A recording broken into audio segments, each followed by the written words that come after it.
The news had spread like wildfire across the scientific community. An extraterrestrial being had made contact with Earth.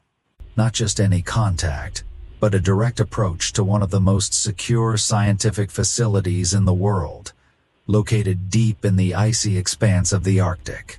The creature, known only by its designated name, Specimen X, had appeared without warning, bypassing all security protocols as if they were mere suggestions rather than the impenetrable barriers they were designed to be. Dr. Eleanor Ross, a renowned xenobiologist, had been summoned from her research in New York with urgent instructions. She was to report immediately to the Arctic facility, bringing her expertise on xenobiotic life forms and their potential biotechnological applications. As she boarded the private jet provided by the government, she couldn't shake the feeling of impending doom mingled with a childlike excitement. Contact with an alien race was the stuff of science fiction, and yet here she was, on her way to meet one. When she arrived, the facility was in lockdown. Soldiers patrolled the perimeters with heavy weaponry, and scientists bustled about in a state of heightened alert. She was escorted through a series of sterilization chambers before finally reaching the main lab. There she saw it, the alien, seated calmly in a transparent containment field. Its skin glowed with a soft, pulsing light, a brilliant blue hue that seemed to dance like the northern lights outside. Eleanor's breath caught in her throat. The alien was unlike anything she had imagined. It had a humanoid shape, but its elongated limbs and slightly translucent skin gave it an ethereal, almost fragile appearance. Its eyes were large, dark, and completely black, reflecting the light in a way that made them seem almost bottomless. As she approached, she felt a strange sensation, almost like a whisper in her mind, a gentle probing, as if the alien were trying to communicate directly with her thoughts. "Dr. Ross," came the voice of Dr. Thomas Harding, the facility's director, snapping her out of her reverie. "We've been waiting for you. Specimen X1 seems particularly interested in you for reasons we haven't yet determined." Eleanor nodded, tearing her gaze away from the alien to focus on Harding. "What do we know so far?" Harding handed her a tablet filled with data streams. "Very little, I'm afraid. It doesn't communicate in any language we recognize, and its physiology is unique. But it's made no hostile moves.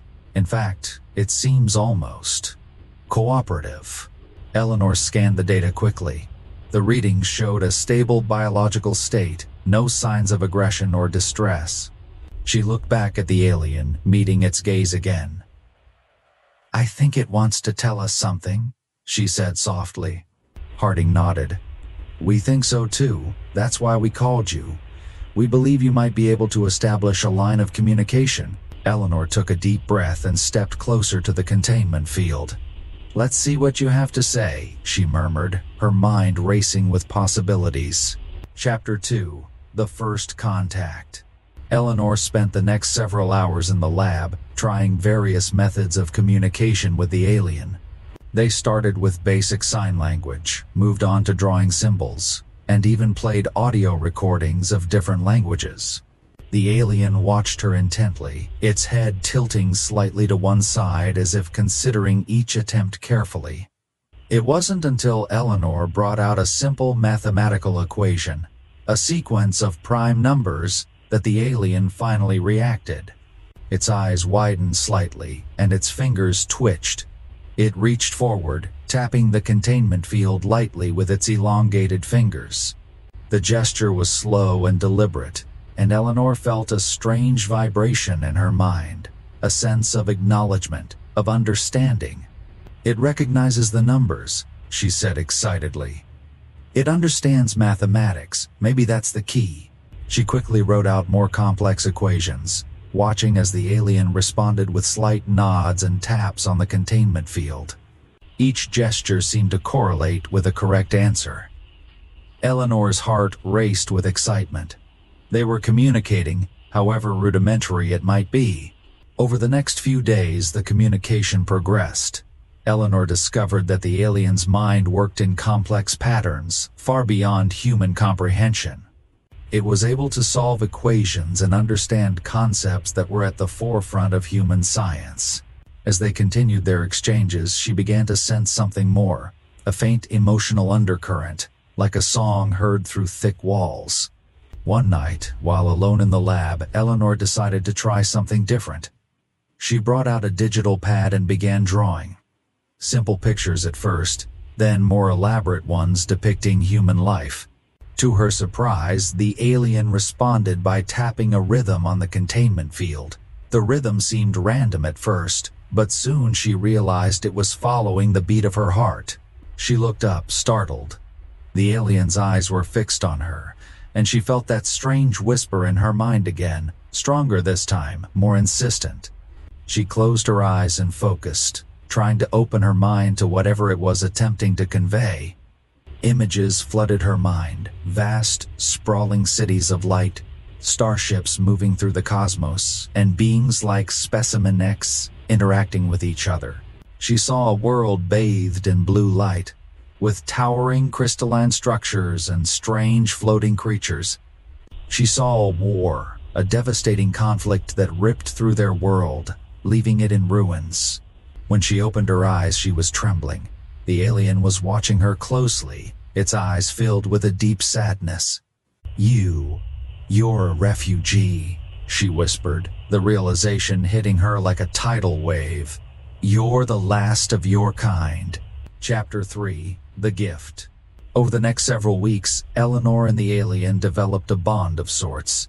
She spent hours in the lab, learning more about its lost world and the advanced technology it possessed. The alien seemed eager to share its knowledge, often guiding her with subtle hints and nudges.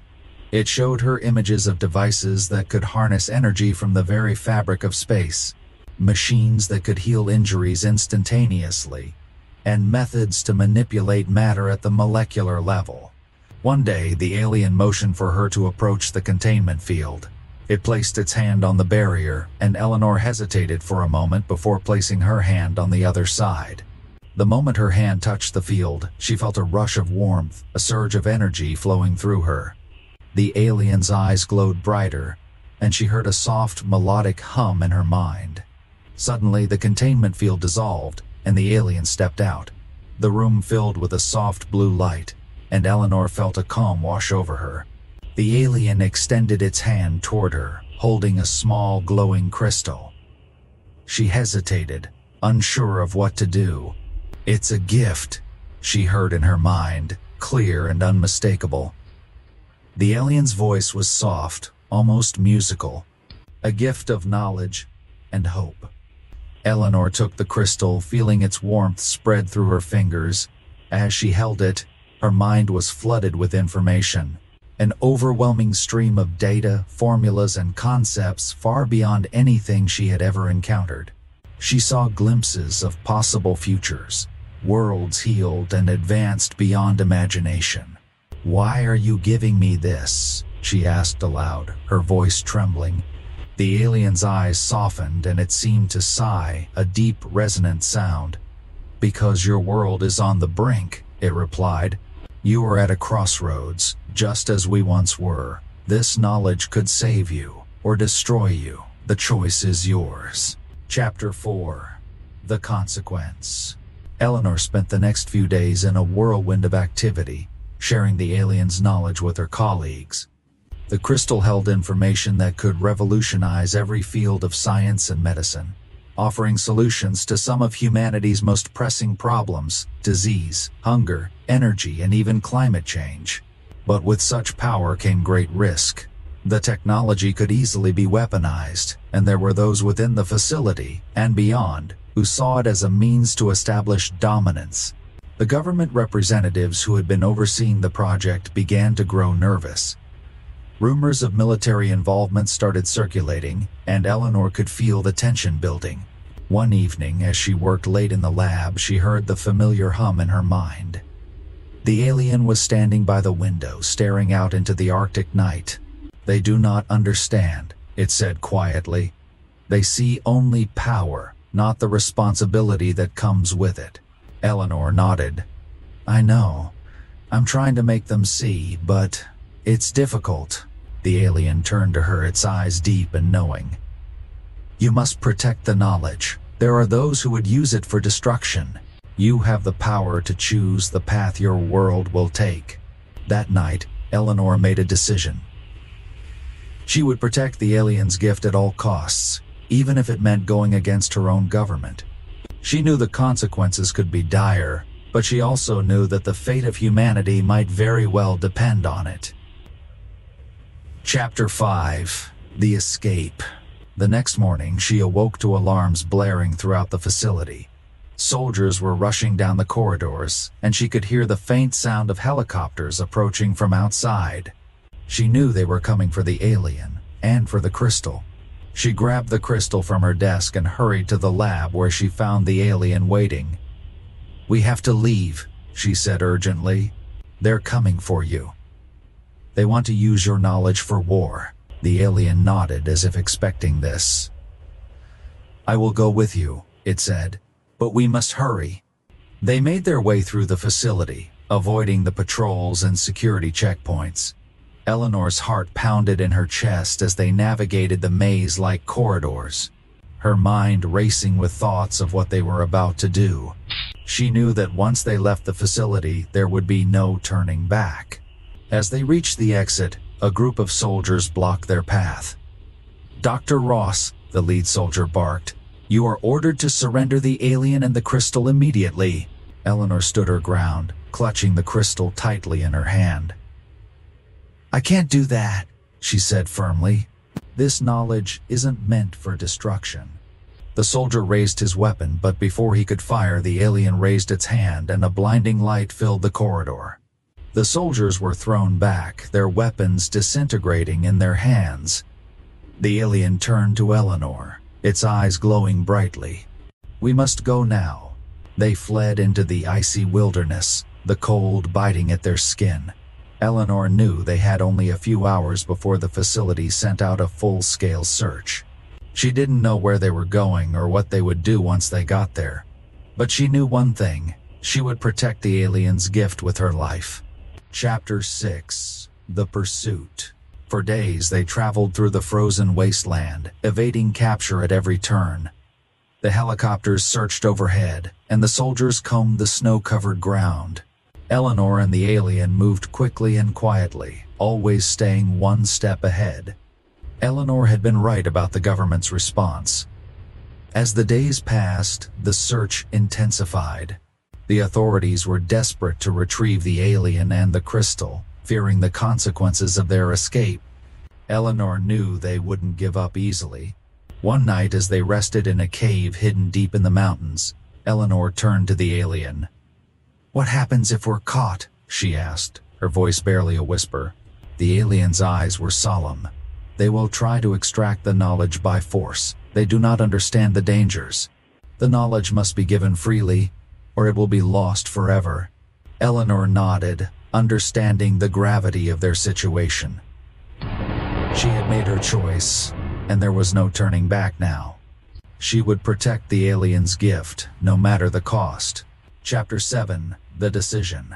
As they continued their journey, Eleanor began to realize the full extent of what the alien had given her. The crystal was more than just a repository of knowledge. It was a living, evolving entity, capable of learning and adapting. It had the potential to change everything, for better or for worse.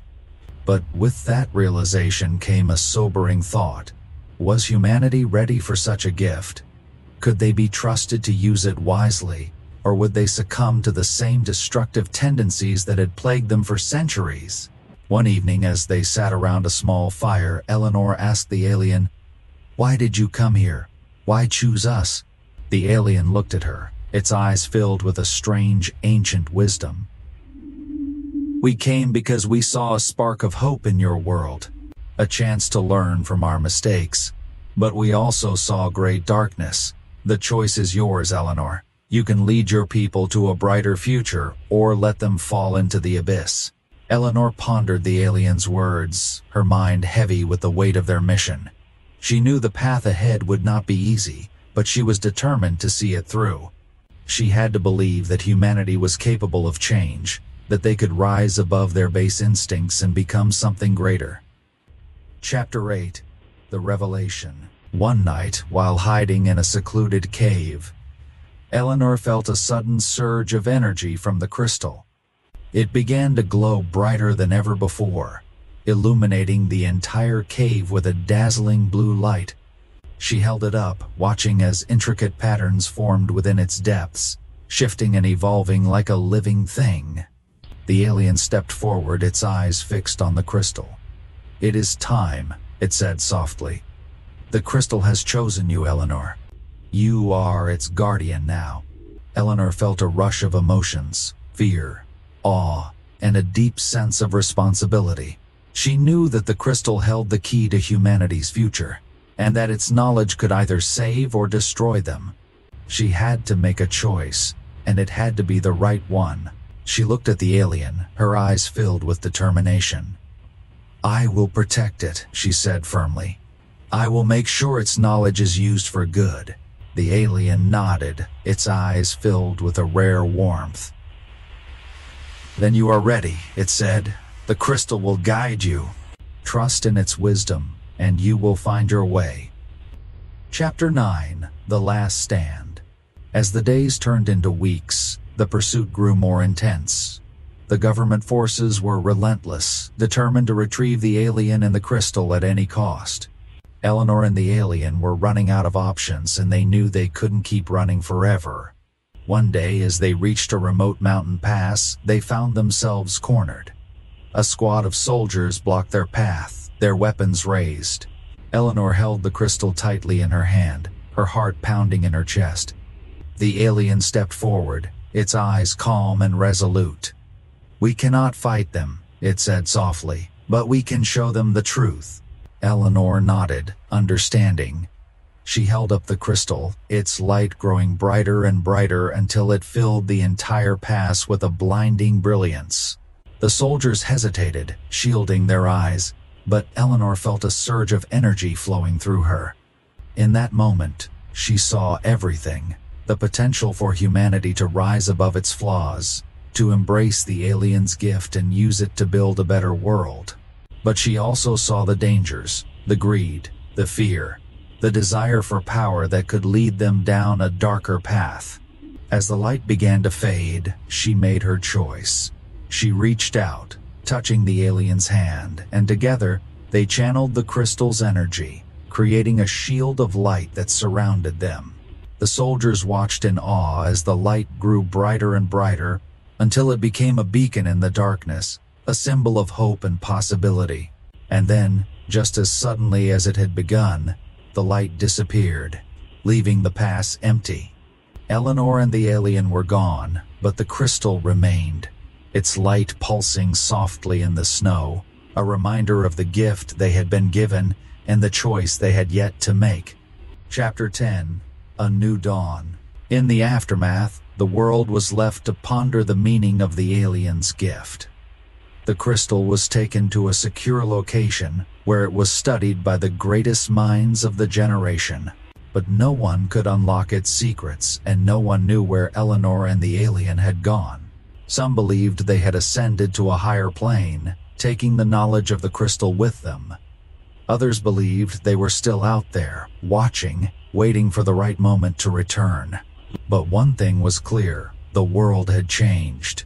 The encounter with the alien had sparked a new era of exploration and discovery, a renewed sense of wonder and curiosity about the universe and humanity's place within it. And as the years passed, the memory of the alien's visit became a legend, a story of hope and possibility, of a gift that could either save or destroy, depending on the choices made by those who held it. But for Eleanor Ross, wherever she was, the choice had already been made. She had chosen hope, and in doing so, she had changed the course of history forever.